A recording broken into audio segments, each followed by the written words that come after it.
আসসালামু আলাইকুম। আশা করি আল্লাহর অশেষ রহমতে আপনারা সবাই অনেক ভালো আছেন।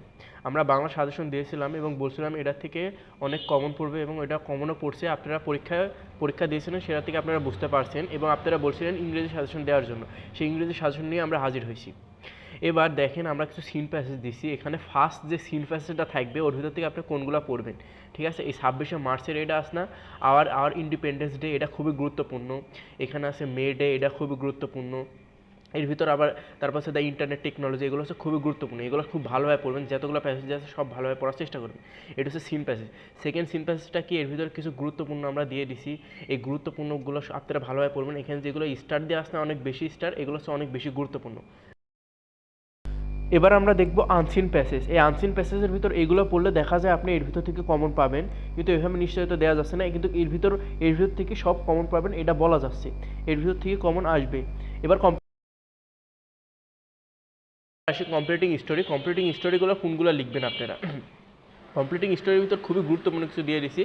ইউনিটি ইজ স্ট্রেংথ, হ্যাঁ। তারপর আরেকটা দিয়েছি Robert Bruce A search to grow, এগুলো খুব ভালোভাবে পড়তে পারেন। তারপরে যে বাইজিৎ অ্যান্ড হিজ মাদার্স, এগুলো খুব ভালোভাবে পড়লে দেখা যায় স্টোরি আপনারা এর ভিতর থেকে কমন পেতে পারেন। আমি কিছু স্টার দিয়ে দিয়েছি, এগুলো খুবই গুরুত্বপূর্ণ, এগুলো কিন্তু সবই পড়বেন। তারপর আসে হচ্ছে ইনফর্মাল লেটার বা ইমেল, এটা কীভাবে লিখবেন।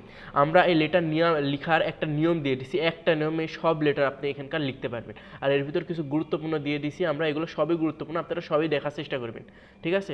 আর আমরা একটা নিয়ম দিয়ে দিছি, ওই নিয়মটা ফলো করলে তার আর কোনো সমস্যা না, সে সব লেটার লিখতে পারবে এখানকার সব। খালি কিছু সেন্টেন্স তৈরি করতে পারতে হবে, এটাই, ঠিক আছে? এর ভিতরে এগুলো করবেন। আর একটা দিয়ে দিছি আমরা ডায়লগ লেখারও আমরা একটা নিয়ম দিয়ে দিছি। একটা নিয়ম কেউ যদি ভালোভাবে পড়তে পারে, ডায়লগ তার সব কমন। আর ডায়লগের ভিতর কেউ যদি এগুলো ভালোভাবে পড়তে পারে তাহলেই তার হবে, ঠিক আছে? ডায়লগ খালি এগুলো পড়বে। এবার আসি রিঅ্যারেঞ্জ। আসলে রিঅ্যারেঞ্জ এভাবে বলা যায় না এটা থেকে আসবে, কিন্তু আমরা বলতে পারি এটা থেকে এর ভিতর থেকে আসতে পারে, কারণ দেখা যায় এগুলো বোর্ড পোস্টের ভিতর আসতে। বোর্ড পোস্টগুলো আপনি যদি একটু স্টাডি করেন তাহলে বুঝতে পারবেন কয়েকটা বোঝে রিপিট করে প্রশ্ন।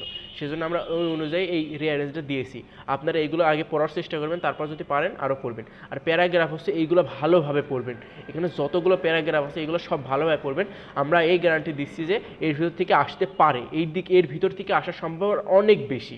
তো এইগুলো আগে ভালোভাবে পড়ার চেষ্টা করবে, ঠিক আছে? এর ভিতর কিছু প্যারাগ্রাফ আছে, যেমন প্রি প্ল্যান্টেশন স্টেশন আছে, ওয়াটার পলিউশন, এসব যে সমস্যা সংক্রান্ত প্যারাগ্রাফ আছে, এগুলো যদি একটা আপনার আমাদের প্যারাগ্রাফের ড্রাফট এটা যদি পড়তে পারেন তাহলে আপনারা এখানকার সব প্যারাগ্রাফ লিখতে পারবেন, কোনো সমস্যা হবে না, ঠিক আছে? আর এটা আমরা আমাদের চ্যানেলে আপনারা পেয়ে যাবেন, আমাদের চ্যানেলে আমরা এটা দিয়ে দিব, ঠিক আছে? আপনাদের পরবর্তীতে যে পরীক্ষা আছে তারপর একটা সুন্দর সাজেশন দেওয়া হবে আমাদের এই চ্যানেলে।